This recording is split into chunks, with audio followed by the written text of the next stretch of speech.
Chapitre 18. Le basilic. Arrivé dans une belle prairie, il y vit plusieurs femmes qui cherchaient quelque chose avec beaucoup d'application.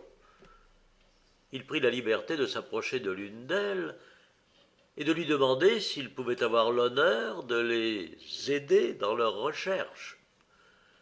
Gardez-vous-en bien, répondit la Syrienne. Ce que nous cherchons ne peut être touché que par des femmes. Voilà qui est bien étrange, dit Zadig. Oserais-je vous prier de m'apprendre ce que c'est qu'il est permis qu'aux femmes de toucher? C'est un basilic, dit-elle. Un basilic, madame, et pour quelle raison, s'il vous plaît, cherchez-vous un basilic? C'est pour notre seigneur et maître Ogul, dont vous voyez le château sur le bord de cette rivière au bout de la prairie. Nous sommes ses très humbles esclaves. Le seigneur Ogul est malade. Son médecin lui a ordonné de manger un basilic cuit dans l'eau rose. Et comme c'est un animal fort rare et qui ne se laisse jamais prendre que par des femmes, le seigneur Ogul a promis de choisir pour sa femme bien-aimée celle de nous qui lui apporterait un basilic. Laissez-moi chercher, s'il vous plaît, car vous voyez ce qu'il m'en coûterait si j'étais prévenu par mes compagnes. Zadig laissa cette Syrienne et les autres chercher leur basilic et continua de marcher dans la prairie. Quand il fut au bord d'un petit ruisseau, il y trouva une autre dame couchée sur le gazon et qui ne cherchait rien. Sa taille paraissait majestueuse, mais son visage était couvert d'un voile. Elle était penchée vers le ruisseau. De profonds soupirs sortaient de sa bouche. Elle tenait en main une petite baguette avec laquelle elle traçait des caractères sur un sable fin qui se trouvait entre le gazon et le ruisseau. Zadig eut la curiosité de voir ce que cette femme écrivait. Il s'approcha, il vit la lettre Z, puis un A. Il fut étonné. Puis parut un D. Il tressaillit. Jamais surprise ne fut égale à la sienne quand il vit les deux dernières lettres de son nom. Il demeura quelque temps immobile, enfin, rompant le silence d'une voix entrecoupée. « Oh, généreuse dame, pardonnez à un étranger, à un infortuné. N'osez-vous demander par quelle aventure étonnante je trouve ici le nom de Zadig, tracé de votre main divine ?» À cette voix, à ces paroles, la dame releva son voile d'une main tremblante, regarda Zadig, jeta un cri d'attendrissement, de surprise et de joie, et succombant sous tous les mouvements divers qui assaillaient à la fois son âme, elle tomba évanouie entre ses bras. C'était Astarté elle-même. C'était la reine de Babylone, c'était celle que Zadig adorait et qu'il se reprochait d'adorer, c'était celle dont il avait tant pleuré et tant craint la destinée. Il fut un moment privé de l'usage de ses sens, et quand il eut attaché ses regards sur les yeux d'Astarté, qui se rouvraient avec une langueur mêlée de confusion et de tendresse, « Ô puissances immortelles, s'écria-t-il, qui présidez au destin des faibles humains, me rendez-vous Astarté? En quel lieu, en quel temps, en quel état la revois-je » Il se jeta à genoux devant Astarté, et il attacha son front à la poussière de ses pieds. La reine de Babylone le relève et le fait asseoir auprès d'elle sur le bord du ruisseau. Elle essuyait à plusieurs reprises ses yeux dont les larmes recommençaient toujours à couler. Elle reprenait 20 fois des discours que ses gémissements interrompaient. Elle l'interrogeait sur le hasard qui les rassemblait et prévenait souvent ses réponses par d'autres questions. Elle entamait le récit de ses malheurs et voulait savoir ceux de Candide. Enfin, tous deux ayant un peu apaisé le tumulte de leurs âmes, Zadig lui conta en peu de mots par quelle aventure il se trouvait dans cette prairie. Mais, ô malheureuse et respectable reine, comment vous retrouvai-je en ce lieu écarté, vêtue en esclave et accompagnée d'autres femmes esclaves qui cherchent un basilic pour le faire cuire dans de l'eau rose par l'ordonnance du médecin. Pendant qu'elles cherchent leur basilic, dit la belle Astarté, je vais vous apprendre tout ce que j'ai souffert et tout ce que je pardonne au ciel depuis que je vous revois. Vous savez que le roi, mon mari, trouva mauvais que vous fussiez le plus aimable de tous les hommes, et ce fut pour cette raison qu'il prit une nuit la résolution de vous faire étrangler et de m'empoisonner. Vous savez, comme le ciel permit, que mon petit muet m'avertit de l'ordre de sa sublime majesté. À peine le fidèle Castor vous a-t-il forcé de m'obéir et de partir, qu'il osa entrer chez moi au milieu de la nuit par une issue secrète. Il m'enleva et me conduisit dans le temple d'Orosmade, où le mage, son frère, m'enferma dans une statue colossale dont la base touche au fondement du temple et dont la tête atteint la voûte. Je fus là comme enseveli, mais servi par le mage et ne manquant d'aucune chose nécessaire. Cependant, au point du jour, l'apothicaire de Sa Majesté entra dans ma chambre avec une potion mêlée de jusquiam, d'opium, de ciguë, d'hellébore noir et d'aconite, et un autre officier alla chez vous avec un lacet de soie bleue. On ne trouva personne. Cador, pour mieux tromper le roi, feignit de venir nous accuser tous deux. Il dit que vous aviez pris la route des Indes et moi celle de Memphis. On envoya des satellites après vous et après moi. Les courriers qui me cherchaient ne me connaissaient pas. Je n'avais presque jamais montré mon visage qu'à vous seul, en présence et par ordre de mon époux. Ils coururent à ma poursuite, sur le portrait qu'on leur faisait de ma personne.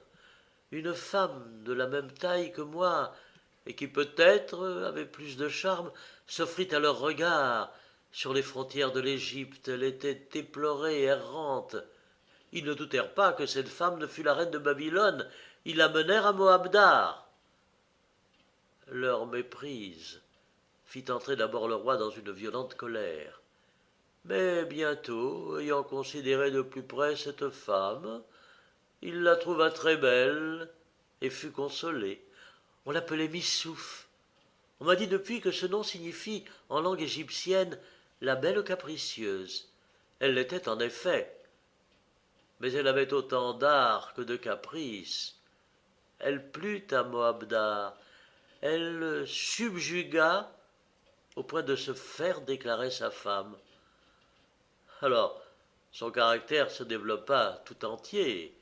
Elle se livra sans crainte à toutes les folies de son imagination. Elle voulut obliger le chef des mages, qui était vieux et goutteux, de danser devant elle, et sur le refus du mage, elle le persécuta violemment. Elle ordonna à son grand écuyer de lui faire une tourte de confiture. Le grand écuyer eut beau lui représenter qu'il n'était point pâtissier, il fallut qu'il fît la tourte, et on le chassa parce qu'elle était trop brûlée. Elle donna la charge de grand écuyer à son nain, et la place de chancelier à un page. C'est ainsi qu'elle gouverna Babylone. Tout le monde me regrettait. Le roi, qui avait été assez honnête homme jusqu'au moment où il avait voulu m'empoisonner et vous faire étrangler, semblait avoir noyé ses vertus dans l'amour prodigieux qu'il avait pour la belle capricieuse. Il vint au temple le grand jour du feu sacré. Je le vis implorer les dieux pour Missouf au pied de la statue où j'étais renfermé. J'élevai la voix, je lui criai « Les dieux refusent les vœux d'un roi devenu tyran, qui a voulu faire mourir une femme raisonnable pour épouser une extravagante. » Moabdar fut confondu de ces paroles, au point que sa tête se troubla. L'oracle que j'avais rendu et la tyrannie de Missouf suffisaient pour lui faire perdre le jugement. Il devint fou en peu de jours. Sa folie, qui parut un châtiment du ciel, fut le signal de la révolte. On se souleva, on courut aux armes. Babylone, si longtemps plongée dans une mollesse oisive, devint le théâtre d'une guerre civile affreuse. On me tira du creux de ma statue et on me mit à la tête d'un parti. Cador courut à Memphis pour vous ramener à Babylone. le prince d'Hyrcanie, apprenant ces funestes nouvelles, revint avec son armée faire un troisième parti dans la Chaldée. Il attaqua le roi, qui courut au-devant de lui avec son extravagante égyptienne. Moabdar mourut percé de coups, Missouf tomba aux mains du vainqueur. Mon malheur voulut que je fusse prise moi-même par un parti hyrcanien et qu'on me menât devant le prince précisément dans le temps qu'on lui amenait Missouf. Vous serez flatté sans doute en apprenant que le prince me trouva plus belle que l'égyptienne, mais vous serez fâché d'apprendre qu'il me destina à son sérail. Il me dit fort résolument que dès qu'il aurait fini une expédition militaire qu'il allait exécuter, il viendrait à moi. Jugez de ma douleur. Mes liens avec Moabdar étaient rompus. Je pouvais être à Zadig, et je tombais dans les chaînes de ce barbare. Je lui répondis avec toute la fierté que me donnaient mon rang et mes sentiments. J'avais toujours entendu dire que le ciel attachait aux personnes de ma sorte un caractère de grandeur qui d'un mot et d'un coup d'œil faisait rentrer dans l'abaissement du plus profond respect les téméraires qui osaient s'écarter. Je parlais en reine, mais je fus traité en demoiselle suivante. L'Hyrcanien, sans daigner seulement m'adresser la parole, dit à son eunuque noir que j'étais une impertinente, mais qu'il me trouvait jolie. Il lui ordonna de voir soin de moi et de me mettre au régime des favorites afin de me rafraîchir le teint et de me rendre plus digne de ses faveurs pour le jour où il aurait la commodité de m'en honorer. Je lui dis que je me tuerais. Il répliqua en riant qu'on ne se tuait point, qu'il était fait à ces façons-là, et me quitta comme un homme qui vient de mettre un perroquet dans sa ménagerie. Quel état pour la première reine de l'univers, et je dirais plus, pour un cœur qui était un Zadig. À ces paroles, il se jeta à ses genoux et les baigna de larmes. Astarté le releva tendrement, et elle continua ainsi. Je me voyais au pouvoir d'un barbare et rival d'une folle avec qui j'étais renfermé. Elle me raconta son aventure d'Égypte. Je jugeai par les traits dont elle vous peignait, par le temps, par le dromadaire sur lequel vous étiez monté, par toutes les circonstances, que c'était Zadig qui avait combattu pour elle. Je ne doutais pas que vous ne fussiez à Memphis. Je pris la résolution de m'y retirer. Belle Missouf, lui dis-je, vous êtes beaucoup plus plaisante que moi. Vous divertirez bien mieux que moi le prince d'Hyrcanie. Facilitez-moi les moyens de me sauver. Vous régnerez seule. Vous me rendrez heureuse en vous débarrassant d'une rivale. Missouf concerta avec moi les moyens de ma fuite. Je partis donc secrètement avec une esclave égyptienne. J'étais déjà près de l'Arabie lorsqu'un fameux voleur nommé Arbogad m'enleva et me vendit à des marchands qui m'ont amené dans ce château où demeure le seigneur Ogul. Il m'a acheté sans savoir qui j'étais. C'est un homme voluptueux qui ne cherche qu'à faire grande chère et qui croit que Dieu l'a mis au monde pour tenir table. Il est d'un embonpoint excessif, qui est toujours prêt à le suffoquer. Son médecin, qui n'a que peu de prédit autour de lui quand il digère bien, le gouverne despotiquement quand il a trop mangé. Il lui a persuadé qu'il le guérirait avec un basilic cuit dans de l'eau rose. Le seigneur Ogul a promis sa main à celle de ses esclaves qui lui apporterait un basilic. Vous voyez que je les laisse s'empresser à mériter cet honneur, et je n'ai jamais eu moins envie de trouver ce basilic que depuis que le ciel a permis que je vous revisse.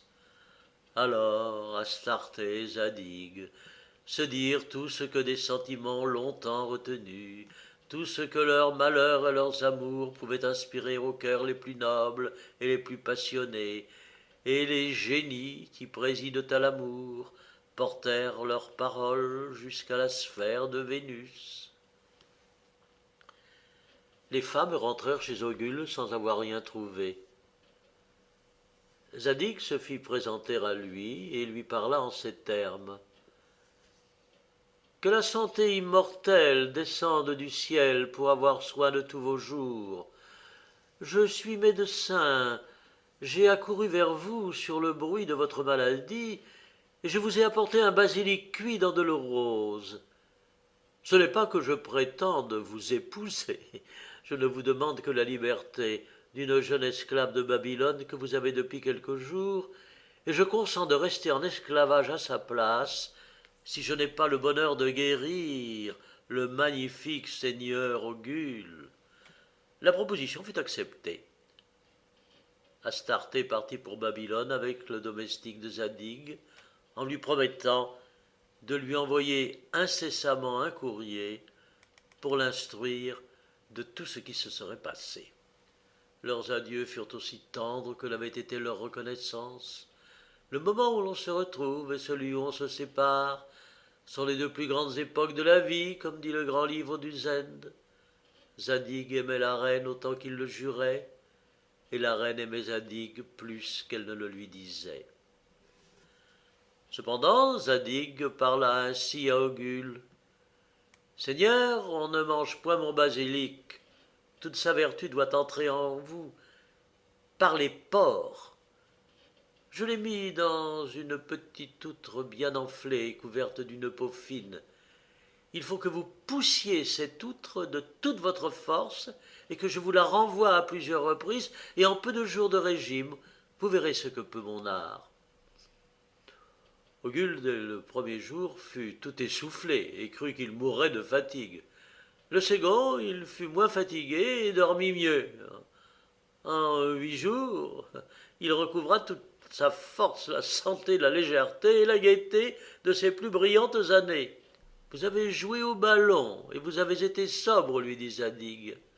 Apprenez qu'il n'y a point de basilic dans la nature, qu'on se porte toujours bien avec de la sobriété et de l'exercice, et que l'art de faire subsister ensemble l'intempérance et la santé est un art aussi chimérique que la pierre philosophale, l'astrologie judiciaire et la théologie des mages. » Le premier médecin d'Ogul, sentant combien cet homme était dangereux pour la médecine, s'unit avec l'apothicaire du corps pour envoyer Zadig chercher des basilics dans l'autre monde. Ainsi, après avoir été toujours puni pour avoir bien fait, il était près de périr pour avoir guéri un seigneur gourmand. On l'invita à un excellent dîner. Il devait être empoisonné au second service, mais il reçut un courrier de la belle Astarté au premier.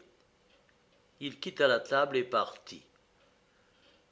Quand on est aimé d'une belle femme, dit le grand Zoroastre, on se tire toujours d'affaire dans ce monde.